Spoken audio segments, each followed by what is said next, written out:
Hi, it's Miles with Songbird, the Michelle Birdsong. You're looking at a picture of Robin Birdsong, who was King James, who was Queen, uh,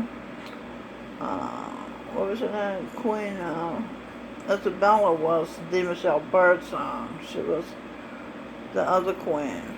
Oh, the name's not coming to me. It's incredible how things, what was it?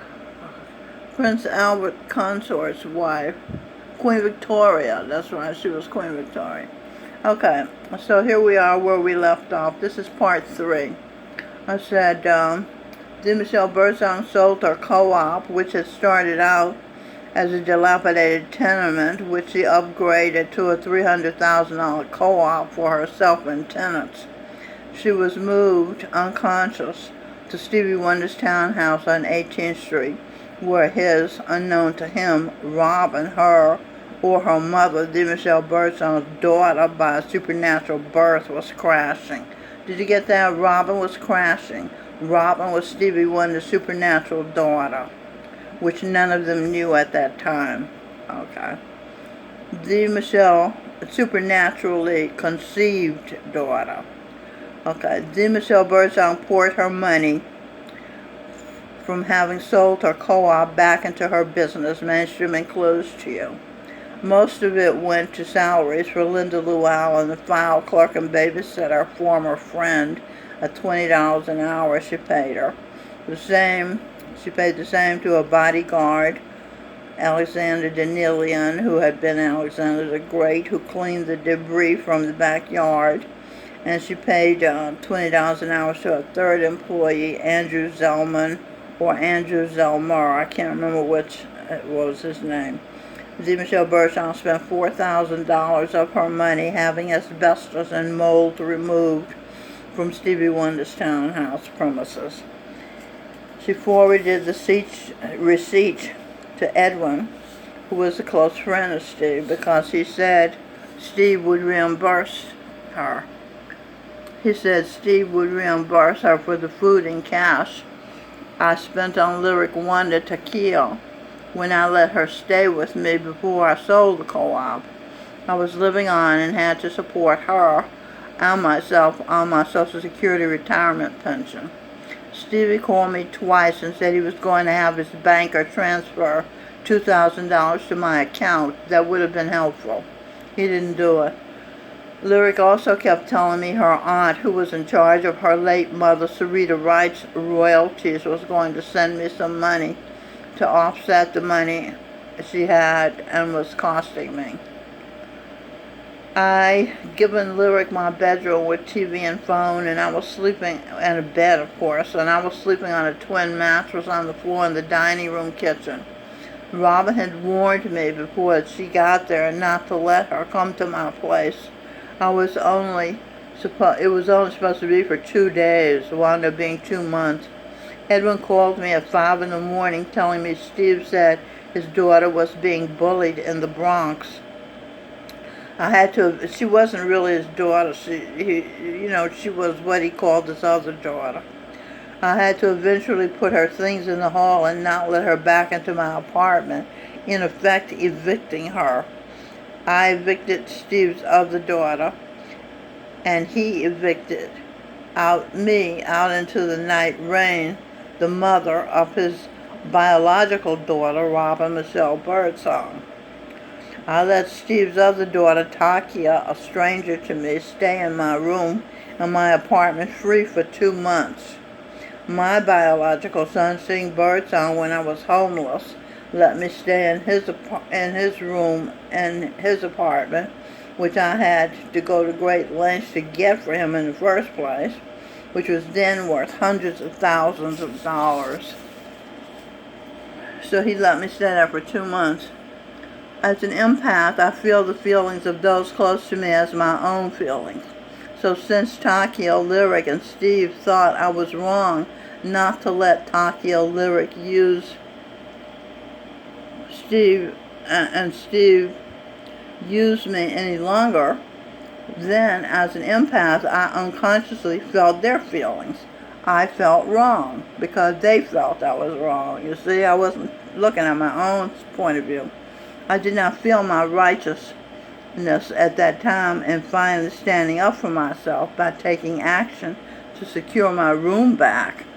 So since I felt wrong, their feelings, I had to be punished. I was asked to leave by my son, and I was court ordered to leave along with my business, Mainstream Includes for the Marginalized, my hopes of helping black people get into the mainstream out of the gutter of poverty. So I told Steve my purpose and offered him via Edwin the opportunity to acquire a legacy and join me in getting power, knowledge to the black and poor people community. Edwin was indignant that I should think his rich and famous buddy, fuck buddy, needed or could use my help in achieving a legacy, a way to give back. The man who's been stalking me since he was a snake in the garden.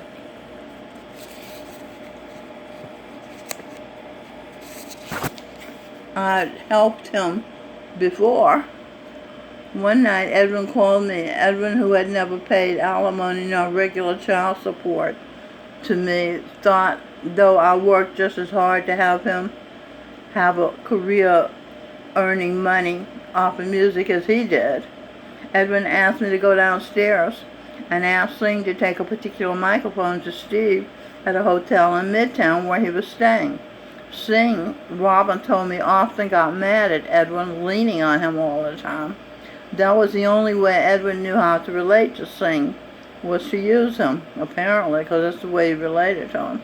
That night, when I told Sing about taking Steve's microphone, he got so mad he threw his cell phone across the room, breaking it into little pieces. I told Sing, never mind, I'll do it. I took what little money I had, took the mic to the hotel, took a cab and took the mic to the hotel. They wouldn't let me in Steve's room. They finally did take the mic up to him. Nobody thanked me. Nobody reimbursed me. Feeling the feelings of the global elite, I wrote in the song Flow Through My Heart on Edwin Birdsong's Supernatural album. My food, clothes, and shelter is all we really need. The rest we want from petty greed. Now my enemies, that was the sentiments of my enemies. You see. They were flowing through my heart. And those would keep us poor. Those sentiments would keep us poor with no thing but the bare necessities. You get it? But the big thing I did for Steve was to tell my husband from a past life, Johanna Vagoda, that Steve could cross over from soul singer to pop star. This was in the 70s. Trusting my words, Vagoda, a genius attorney negotiator, took Steve on as a client, and over the next 40 years made such lucrative deals for Steve. He made him very rich, despite Steve squandering much of his fortune over the years, buying each woman that he slept with a townhouse and such. He's still worth $100 million. Okay. Just writing on something I left out. The copious notes, now this is back to the documentary. The copious notes taken during the translations of the Bible by Corpus Christi College in Oxford. That's where they are. The Bible, the committee they were planning to make was to be read in church every Sunday. It had to reach people through their ears. The ear is the key organ in this whole story. So when it came to that final revising committee, someone would read out the suggestion and others sitting around would listen to it. If it didn't work for the ear, then it didn't work for them. There is one particular moment in these notes made by one of the scholars, John Boyce, which sings out to me. There is a word in there that actually radiates, something that reveals the central quality of the King James Bible.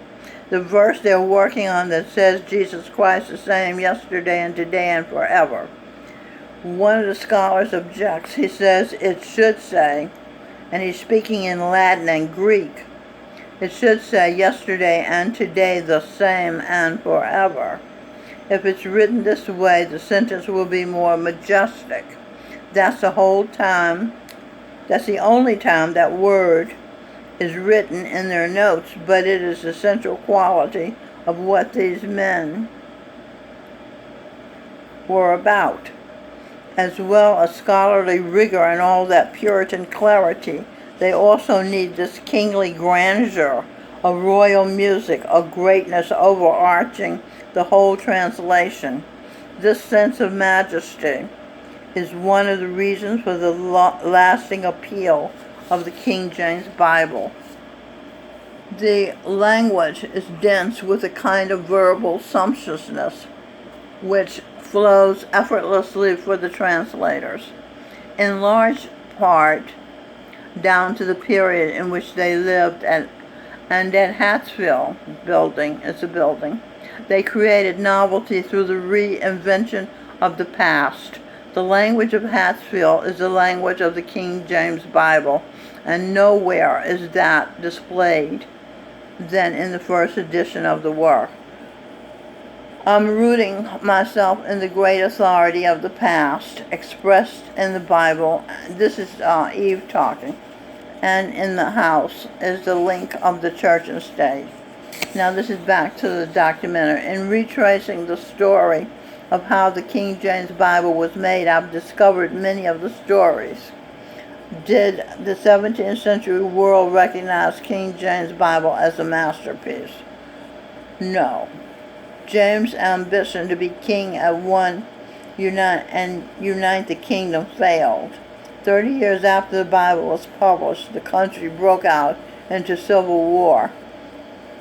And Puritan and parliamentarian against bishop and king. James's son, Charles I, was beheaded. England became a republic, no place for a royal Bible. It was left gathering dust. Why did its fortunes change? Today, in most Anglican churches, such as St. Margaret's, the parish church of the Houses of Parliament, you will find the King James Bible. At the end of the Civil War and the restoration of the monarchy, everything changed. The King James Bible became revered, something that came before the age of violence and trauma. King James Bible, okay, let's see what we got here. Violence decoded. V for victory, I for pleasure, O for ordered, L for will, E for Eve, N for North Carolina, C for Carolina, E for event.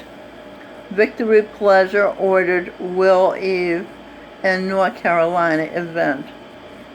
Yes, Eve received great pleasure seeing the Guru, and he pleased her further by marrying her and giving her a baby. The Guru. Govinda Singh Dhillon, Jesus Christ, the Buddha.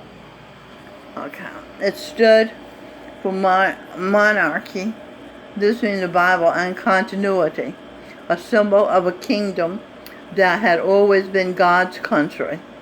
It was this that finally allowed the Bible to unite everyone, from radical Protestant to those in love with ceremony. It set the basis for today's Church of England. What's more, it entered the consciousness of the nation.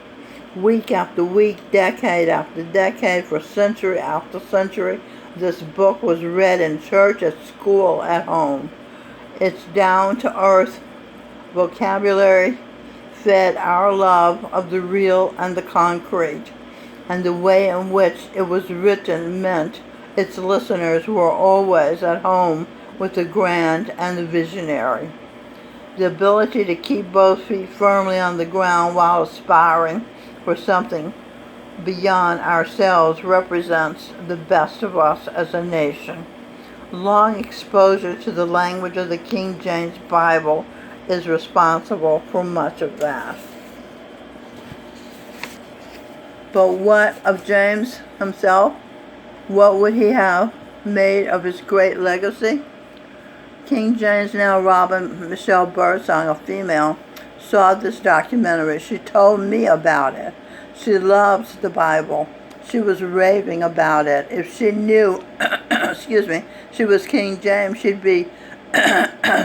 prove to have given the world such a majestic and popular gift. She'd be proud to know that she had given the world such a majestic and popular gift. I hope the King James Bible is removed from public domain and its royalties are given to the rightful owner, King James, now Leo the Lion, King, Queen, Robin Michelle Birdsong, destined to be the equivalent of a queen, First Lady of the United States for America, heaven on earth. The Bible King James commissioned his real legacy. It became the most important book in the English-speaking world, perhaps the greatest book ever written in English. I'm no churchgoer, said the guy, but I'm not an atheist either. I am drawn just as much to the richness of the ceremony as to the holiness of the plain and simple. But with this Bible, there's no